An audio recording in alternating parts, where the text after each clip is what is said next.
I'm here by my very messy computer area where I edit Kingdom Chat before we put it online. But I want to introduce this because this is going to be a two-parter.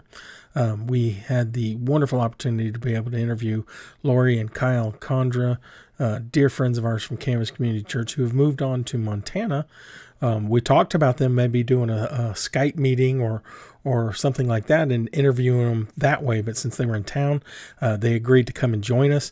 And the interview, of course, we had such a good time. It went long, so we've had to put it into two parts. So this one, of course, will be the first part. And we hope you'll come back next week and join us for the second part. I believe that you'll be blessed if you take time to listen to them and sort of the things that they've been doing and the way that they've been growing since we last saw them. Thank you.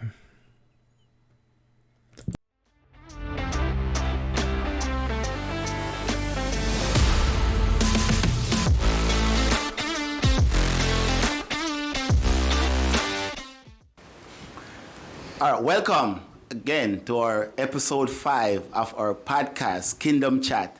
I'm Junior, and we have Caleb and Roy, our host, and we have an amazing guest with us tonight, the Condra.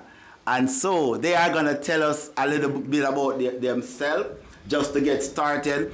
But we have been enjoying our program so far. People have been loving it. They have been watching it. We have been getting a lot of feedbacks. And, our last 3 episode on unity within the church was amazing. So many persons have been blessed by that.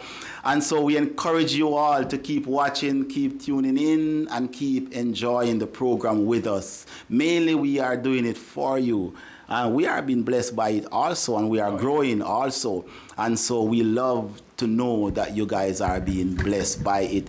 So we're going to just jump right in and just let our guests tell us a little bit about themselves, how they get started in ministry, and what have they been up to right now, and where God has been taking them. Just a little bit on your family background, and then we'll go right into it. I know Caleb have something he's going to ask, Roy is going to ask. We just going to maybe put you guys on the spot a little bit. Don't worry, But one thing we do have on this program is fun. We have a lot of laughter. We have a lot of fun. So don't be afraid to have fun. Laugh, chat, just make it fun, we are family. We miss you guys. We haven't seen you for a long time, so miss you guys too. Yeah, so we might just pick on you a little bit just to go for it. Yeah, all right. So just jump right in, guys, and tell us a little bit more about yourself and your family.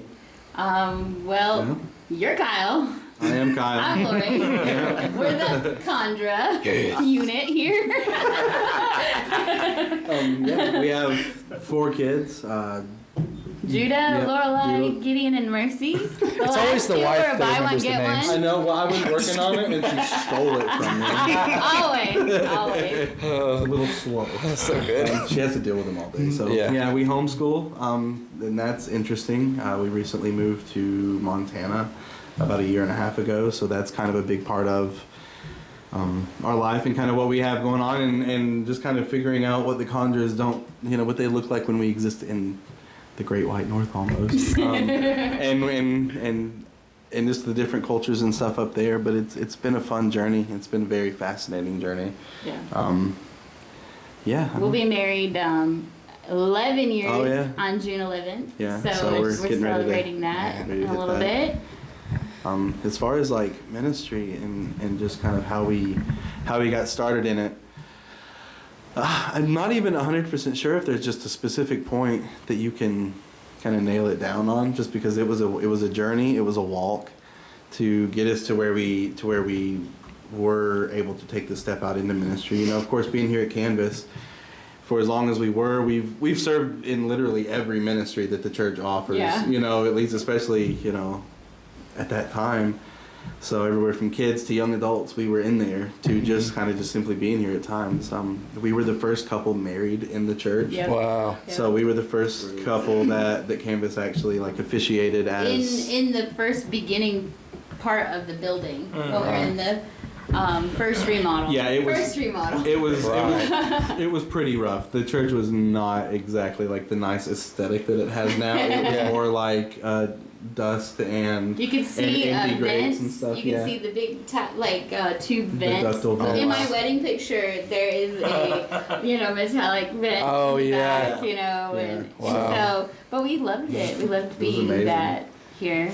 You guys have been here pretty much like since the beginning of Canvas. Almost. Well, actually, I have a really cool story. So I, at 18, worked at Dollar General, and I was remodeling the store, and this kid came in from another Dollar General to help remodel, and he started inviting me to a worship night thing on Thursday night. That's 6 people in a living room, and I was 18.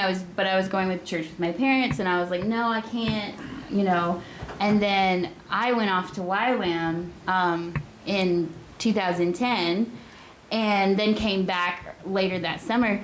And when I came back, I didn't want to go to my parents' church. I didn't want anything. And I was with Kyle, and we were looking for a church. And so I was like, oh, I want to see if that worship night thing's going on. So I text the guy, and he's like, actually, we're no longer in a living room. We're in the Manchester Art Center. And there's 70 of us now. Wow. And I was like, okay. And so I show up at the Manchester Art Center, and it was just like, oh, what is this? I've never gone to church in an art center before. That's so cool. It was so cool. It was the coolest thing ever. Like to just sit, like you're like in an actual theater, and the pastor gets up and he preaches from the stage, and you've got like the red velvet curtains and all like the theater seating, and you're just like, I'm at church. I'm at church, and there's literally like a stage and all the things that you would have with that, and it was just the coolest experience. Like absolutely. It was. Kenny welcomed us like right away. I was that day 20 at this took us out to point. lunch. We were just kids. Awesome. He took us under his wing, and then he's who married us, and Oh, wow. he married us here. So yeah, we've been from like the second year of Canvas, and absolutely love it. Wow. I still love it. It's still my home, but Yeah. OG Canvas members. OG Canvas. Like, I think there's only a handful of the originals, that are still there, but yeah, we're kind of right going around all the there. way back to Miss Ella Vaughn, who was, it started in her kitchen. Absolutely. And absolutely. she's She still was here. praying God for love her. I love her to church that death. loved the Lord in And she Manchester.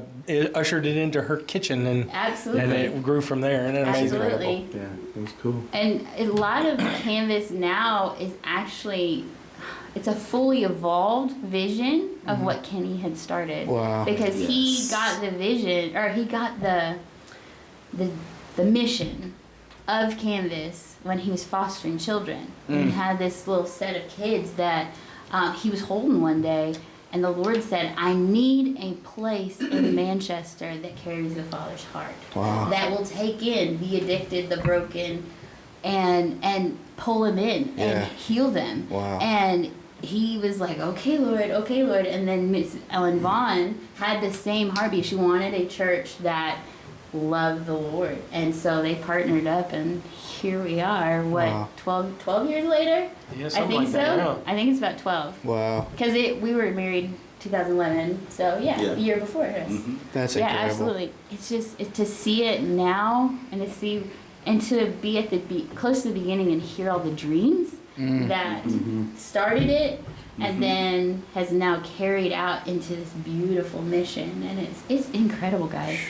And Incredible. it is, and it's actually, I find it really fascinating just in how the Lord moved on it, just because and it's like Laurie said, there were so many times I would ride with Kenny. We would go on these Kenny trips, and it just meant we're going to go 20 minutes up the road and take 2 hours to do it. We didn't have kids then. And it was amazing though, because in those moments, those are those intimate moments that like really like kind of started to define mine and his relationship, to where I would hear him talk about Canvas, and I would hear him talk about the dream. And there were years in the church's history just kind of walking through things in the way that we did, and being so involved with the things that were going on here and seeing so much of it. And there were the years where you would just look at it and just go, I don't know if we're ever going to get there, because I heard his heart.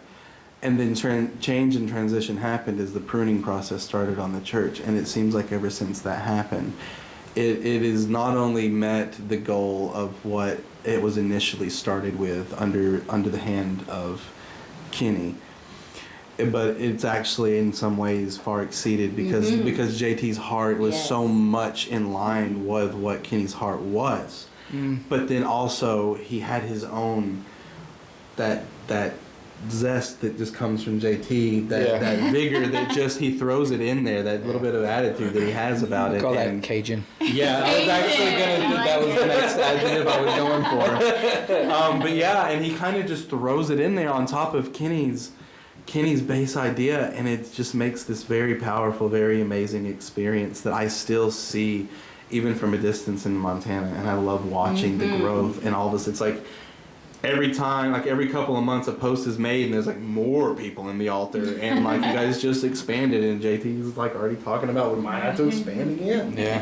Because there's such an impact on the community. And you know, growing up, following, you know, with like Respect Ministries and stuff, being in a lot of churches, it's rare. I've been in a lot, and it's rare to have found a church like this, especially somewhere like Manchester. Well, it's like Caleb was talking. He said it so well the other day that the whole thing with the theme of Canvas is to love people, encounter God, and then send them out. Yeah. And you guys, we felt like we're some of the first ones that followed that to where, you know, we love each other. And I missed you guys so much. But at the same time, we all encountered God together. And then when you all went out, man, you went out with our blessing.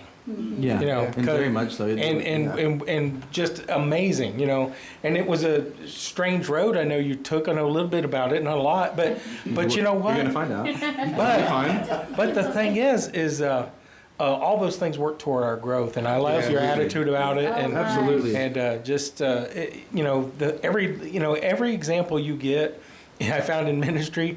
A bad example can be as good as a good example. You know, okay, don't do that. Yes, do that. It's just the idea of like, you know, the Lord works everything together for our good, even the bad. And so you look at it, and we've had a rough year, and like we'll get into some of that here in a bit. But we had a rough year, like for a first ministry experience. But at the same time, you look at it, and one of the things that the Lord has said to me, you know, and just questioning like why did some of this have to go down is, you know, I'm going to take the broken, dead things, and we're going to crush them up, and we're going to make fertilizer, and your roots are going to grow deeper from it if you let me. And so that's the mindset that we've moved forward with from it, you know, and we don't hang out in the hurt. We don't hang out in the, and, you know, we encounter it. There's layers to it. You think you're good, and then 2 months later something happens. But we use that, and we use those things that others might look at as failures, and I'm like, absolutely not. I'm going to build my house with that. Amen. I'm going to grow roots with that.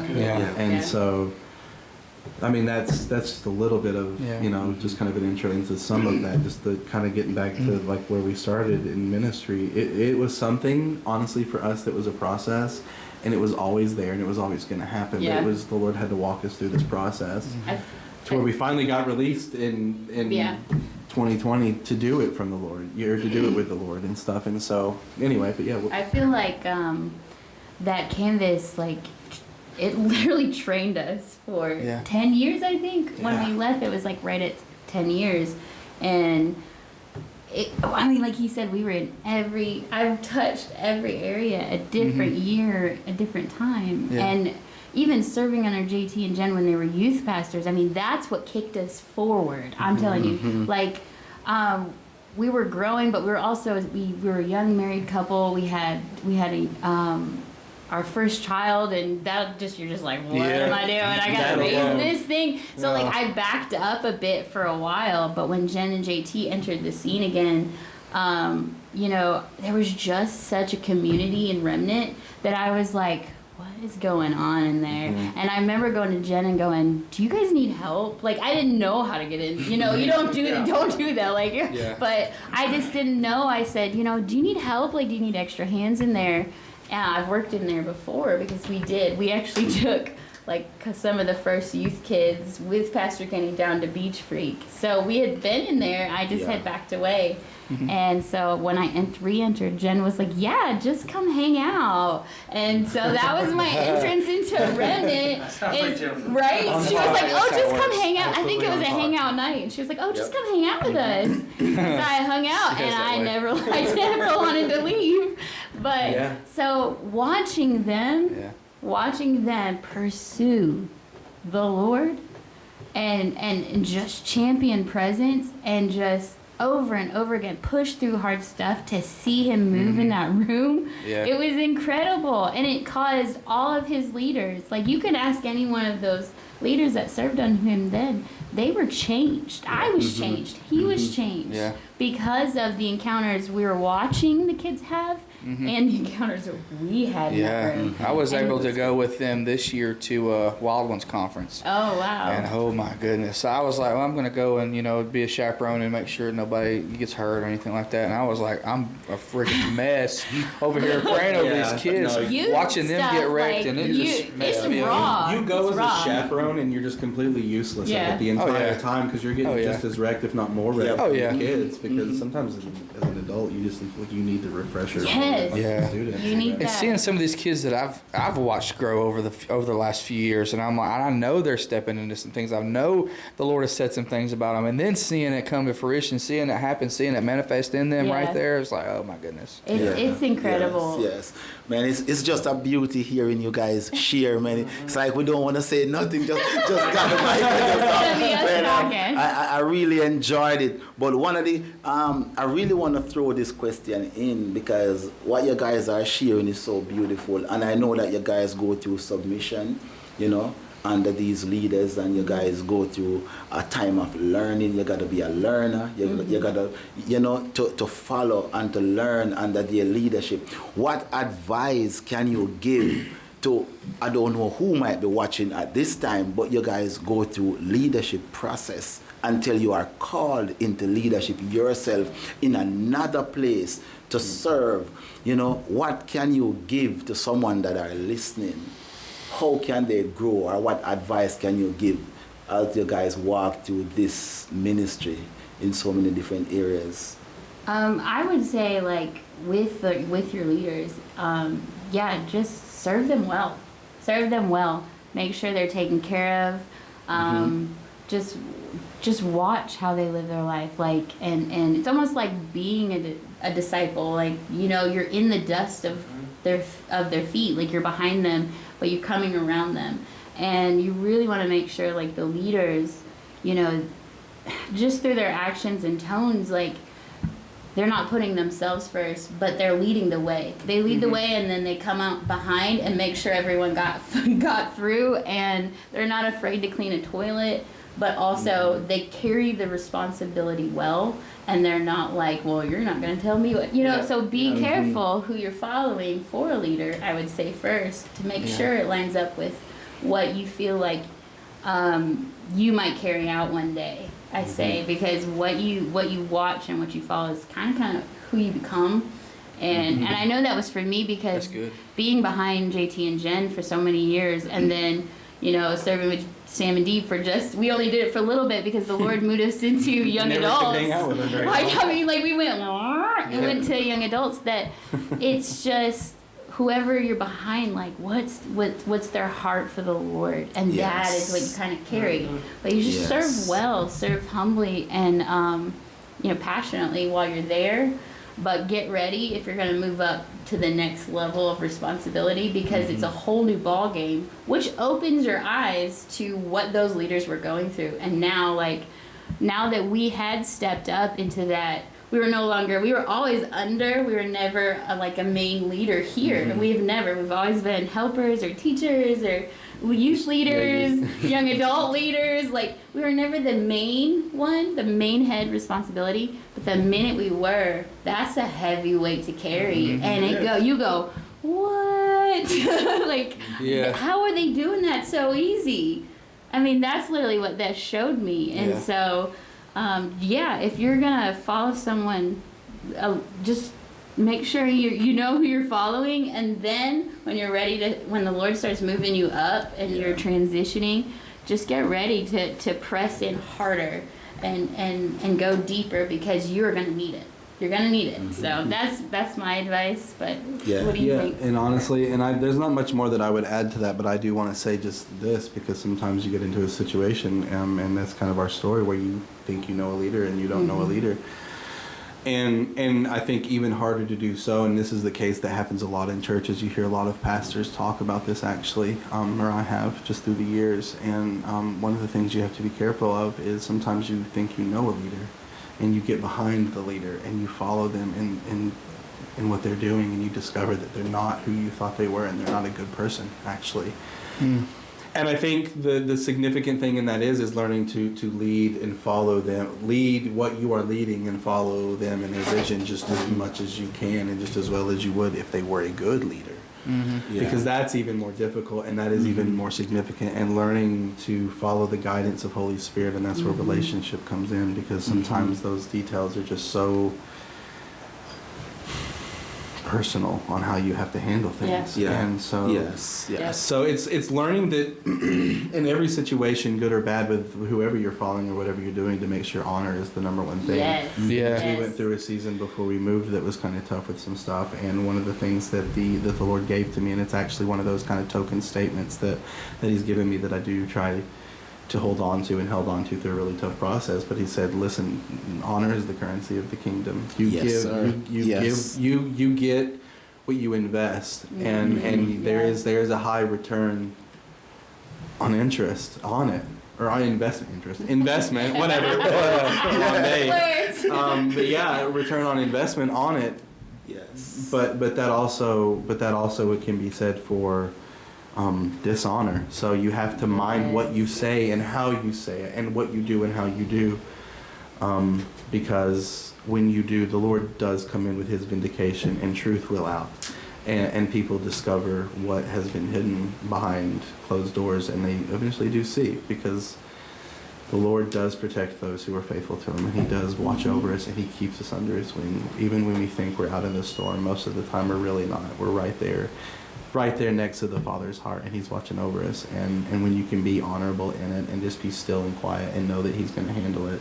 You know, it's the difference between the parent carrying the sleepy kid through Walmart that's just kind of laying there, and the parent that's carrying like the Kraken that's just like tentacles everywhere, and they're screaming and Oh, hollering. my goodness. How come I have a lot of Krakens? Yeah, You do have a few. That is fantastic. But you know, and so we can be the crazy kid that screams and hollers, even though we're letting the Lord handle it. But He's still, you know, we still fuss when we don't do. He doesn't do it exactly our way. Well, I think that's such a good lesson for anybody going new into ministry, is that when you're doing it for Christ. Right. So even if you're following a bad leader, you got stuck with a bad leader, you still do it for Christ anyway. And so the thing is that what most people don't realize is that person still deserves honor, because God has put them in that position. Even though they're doing something wrong with it, you can look through history. God put people as leaders in Israel, and they didn't act right, do right, but they still had to be honored as king. Absolutely. You know, and I think that's true in ministry too. And I think that it is a sign of why you're doing it. See, if I'm doing it to get accolades from people, then it's going to bother me 10 times more than if I'm doing it for the Father. Oh, absolutely. I'll take 5 people in a room in Jesus over 500 people in a room in nothing. In good feelings. Come on. And that's that is my honest sentiment, because we that's one of the things that a mentality that we had to fight against and kind of battle against while we were doing what we were doing. And so it was this whole thing of like you know, how do you go about that when you don't have a lot of people and you want more people? And so that was my response to it. I'm just like, listen, is Jesus here? And can we honestly say Jesus is here, or is the presence here? Because if the presence is here, then He's here, because you can't have the presence without the person. And so, do we have presence? And if you can say yes, then I don't know why we're worried, because I'm not here for the people. I'm here. I'm here to honor Him, and I'm here to host the presence and host wholeness, and I'm here to host all the things that come with the presence. And if that means we've only got 5, great. But if we're hosting well, I want to tell you that it'll grow because we have what the world wants, even though the world doesn't know that they want it. Yes, I like what you said, and I like how you said it, because so many times, like not once or twice, we are here and the presence of the Lord is just moving in a particular way, very powerful. And Pastor JT, he decided not to preach. Yeah. He flats out on his face. I mean, you guys were here Sunday and he didn't preach. But there was a time when he also kneeled. He just dropped to his knees and he didn't say nothing out of the microphone. He just kneeled there, and people were flat on their faces and he refuses to preach because the Lord was moving. And he did it Sunday again. The Lord was moving. That there has was no happened. need for preaching. Yeah. If he's in the building, let him do what he wants to do. Because I will follow someone like that to the end if they Same. allow the presence Same. of the Yes. Lord to Same. work. Because you don't need to fix it. If the Lord is in the place and is doing something, nobody needs to fix it. And that's what we need. What We need are we leaders preaching like about? We're preaching about what we're experiencing. So Yes. you can talk about it or you can do it. And that's Yes. the difference. Yes. And that is the difference we Yes. saw Sunday. I had things healed in me that I've been wrestling with for months, just internally, just mindsets Yes. and just Yes. things in my heart that you rub up against, and the details aren't fleshed out, but it feels like there's a little bit of a callus that's been removed that had to be there to get me through the Yes. season I was in. Yes. But the Lord, He's given me this place of rest now in that.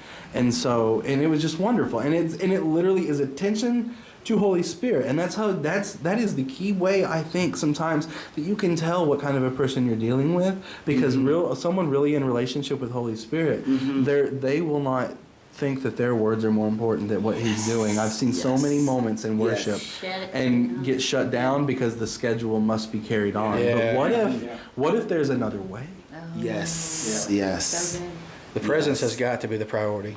Yes. Right. No, That's got to. absolutely. What are we doing Right. if that's not it? Yeah, and there's no point in sitting there talking about it if you're not willing to do anything about Well, I doubt they had a clock in the upper room. As they sat there and waited on the it. Holy The only Spirit. clock was when the whole town showed up and said, "Hey, you guys, maybe don't drink this early." And they're like, "What time is it?" "Oh, it's 9. We've been here all night." And come on, There's no time restraints on that. Yeah. There isn't. There's just the willingness to sit in that awkwardness or whatever of there's sometimes like right before it manifests heavily. There's like this like you kind of gotta go, are we gonna push in or pull back? And so like to push in, you might have to encourage, but you also just be like just wait, just wait. Yes, He's yes, here. yes. Respond to him. Turn your heart to him. Shut that mind down that says my leg is numb. Like you just stay because it's about to get good. You know. that's where the sacrifice That's- of worship comes. That's what we in. love. Yes. Yeah. Because we go to church for him, right? Right. We Yes. get up out of our bed on a Sunday morning or a Sunday night or a Wednesday night or whichever time we choose to go to church, or on a Saturday for those who worship on the Saturday, But we don't go for our pastors or our friends or our families. We go for Jesus, Yeah. right? We go for Christ. We go to meet with him, and we meet with our brothers and our sisters, and we have fellowship and communion Yeah. together Yes, yes. about him. So he is the point that we go. Well, here's the fruit of that. So the difference of the fruits in that statement is I got to get up and go to church. Yeah. Or I set my alarm early like my daughter does, and she gets up before I do, and Yes. she's sitting in her room ready to go, already dressed, ready to go, and she's got her Bible and she's praying when I get up.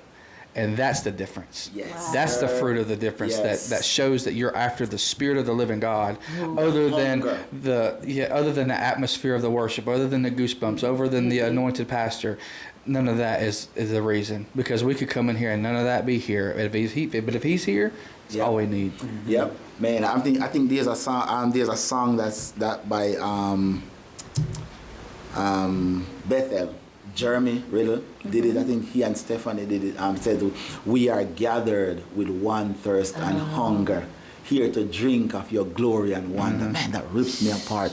Yeah. Man, Rocky let me listen to it one time. We were coming from work, and I've never heard it before. It's like a 7-year song. Yeah. Man, it's not something just released. It's going on for years, and I've never heard it. But when I've heard it, I played it one weekend. Just it alone throughout the entire weekend, just fasting and praying. Yeah. My God, I need this. Well, you see too, the spirit of the congregation changes. It goes from attention seekers, from people who need to be fed, to the priesthood of believers, and they're ministering to each other. They're doing what the church was made for, instead of the pastor having to go and play duck duck with everybody and heal everybody and do all these things. It's not on him.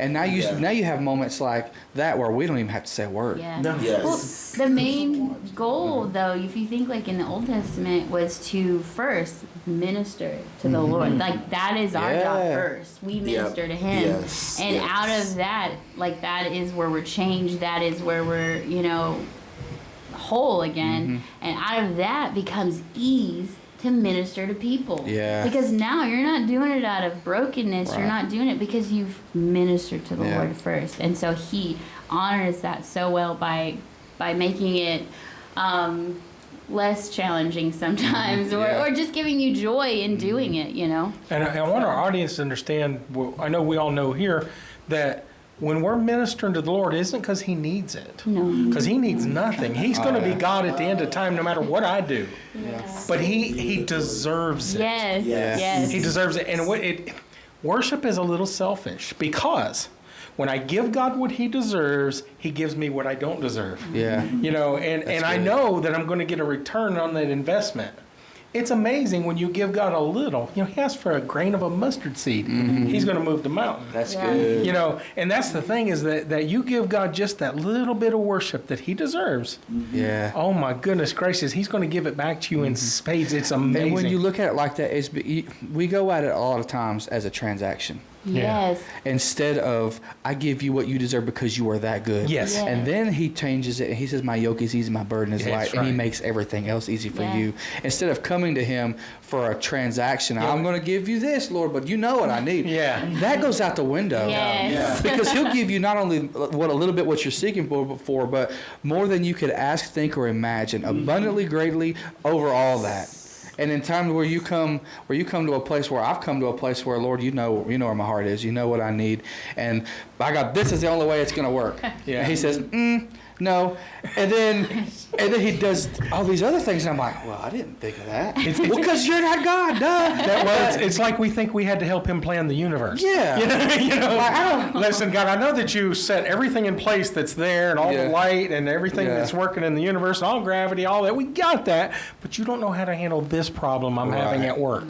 Right. No, he's got that, okay? Yeah, it's all our perspective. We've got to quit making our problems bigger than our God. Yeah, never bigger than her. That's I so think good. some of seeking out encounter like that deep worship and stuff starts with it starts in your own room and in your own. You have to make a conscious choice to say, I'm going after him. And you start going after him, then you realize every time you look at him or you're in that room with him, you realize how much you're loved and how much you love him, so that when you get into those worship moments, you're like, I can do nothing else but just lay out in front of you because you have been so good to me. You the mercy covers me every day. So how could I not just lay it all out? And so it becomes how could I not? Yeah. How could I not?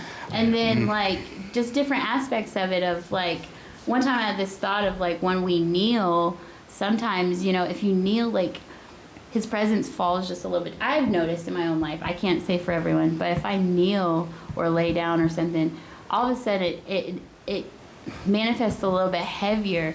And I had this thought, I was like, when I do this, I enter into a worship that's been happening for eternity. Oh, yeah. Seriously, Yes. there's elders kneeling at his throne, throwing their crowns down. The animal, the creatures are saying, holy, holy. You know what I mean? When you surrender yourself and you get down on your knees and you are not holding on to any pride. Why would you submit yourself that far?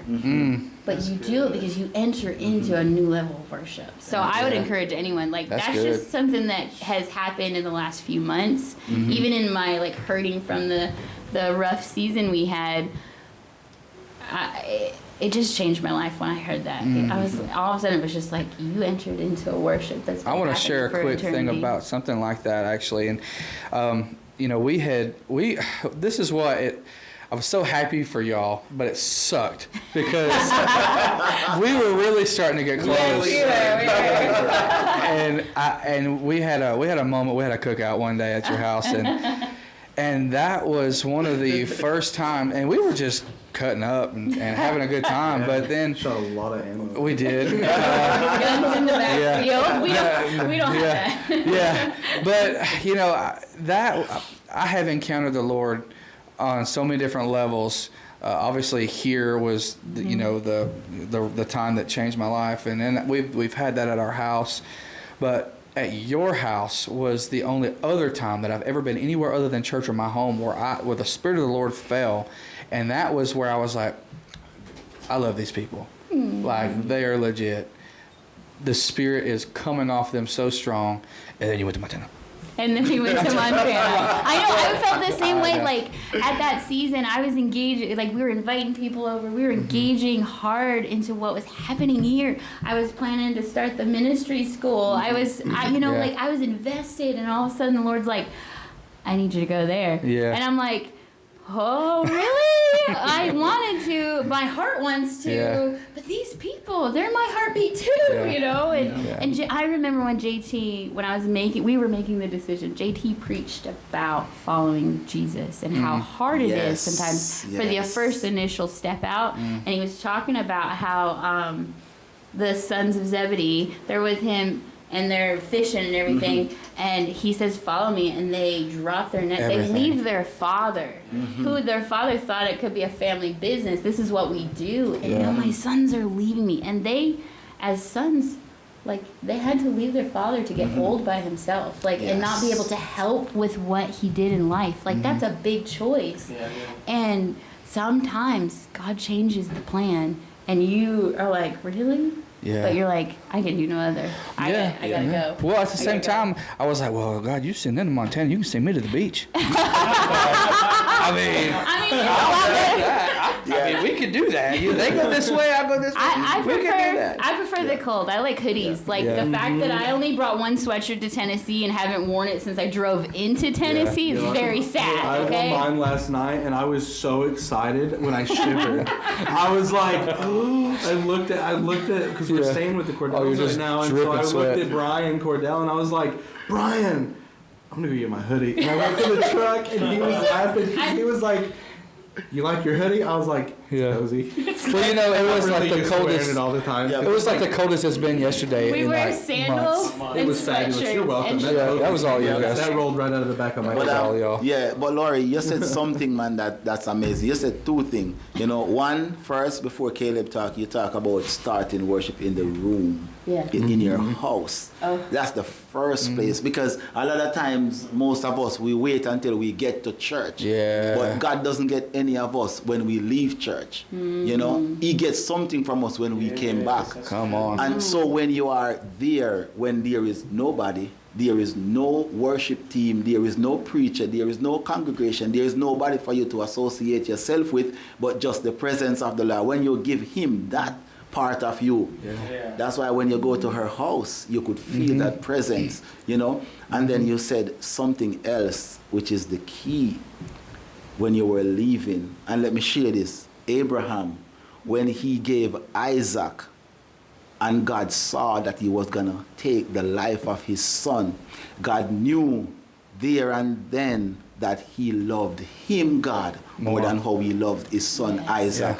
And so when he called you to ministry, as much as how you were growing here in Canvas, you did not love Canvas more than him. So you guys move in the direction God was calling you. And trust me, it doesn't matter what goes on there. It doesn't matter where you have gone. It doesn't matter what happened, because sometimes the enemy will come in and he will try to twist things up, because he sometimes know that if you end up in the right place where God is leading you, great, it's going to be your reward. And so it's not a distraction. It's not a messed up. It's nothing, because God in the end is going to do what he promised to do with you guys. And so you trusted him first, and you leave your comfort zone, and you went out after him. And that's going to be great. That's going to be great. One of the things, like you guys are talking about, like worshiping at home, honestly, I have had some of more of the amazing encounters with a couple people in my kitchen. Like there's been a couple times, even in Montana, with our friend Josh. He would come over for dinner, and we would. Oh, sorry. Sorry,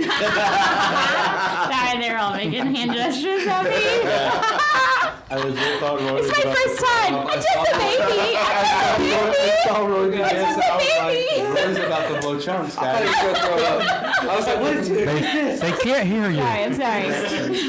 That means corn dog. If you. What I think. Chili dog. Corn dog chili. Chili All dog. right. Sorry. Anyway. Anyways, we were talking about worshiping in our homes, and like he said, when he was over at our house, like we started praying, and it just boom, he comes into the kitchen table, boom. And so we were out in Montana, and we had our friend Josh over, and he's a college kid, and I fed him dinner, and he hung out with us. Well, and and our he kids, was, and it's more than that. He was the worship pastor at the Yeah. church also that we were serving okay. at. Yes, And so yes, we met him so- through that. So we served with him too. And he was so. our youth leader, Yeah, too, so he was as in the well. youth- he was So with us. I invited him over for food, and then we would eat, and we would talk, and then I'd put the kids to bed. And there's been a couple times where one time I just wanted them to hear something that I had been listening to, which was like the Corey Russell prayer album. Of course. And I was like, hey guys, listen to this. And I just turned on the one song I had been listening to.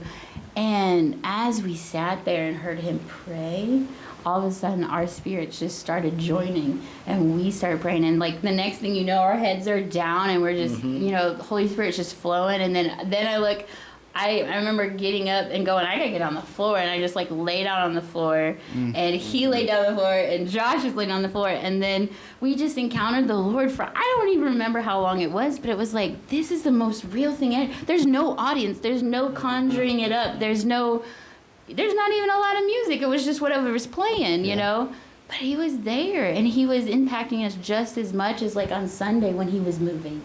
And then that's incredible to me. My other thought was, I'm glad I mopped my floor earlier. So, But what was so cool about that That's is great. because one of the things that we would do at the church is on Sunday. So this was on a Saturday when this happened, Yeah. and so then on Sundays there were certain ones of us, me and Josh, the pastor's daughter, and then the pastor. Which at this time, the pastor was on sabbatical, I think. Yeah, He I had think so, yeah. So he went on sabbatical.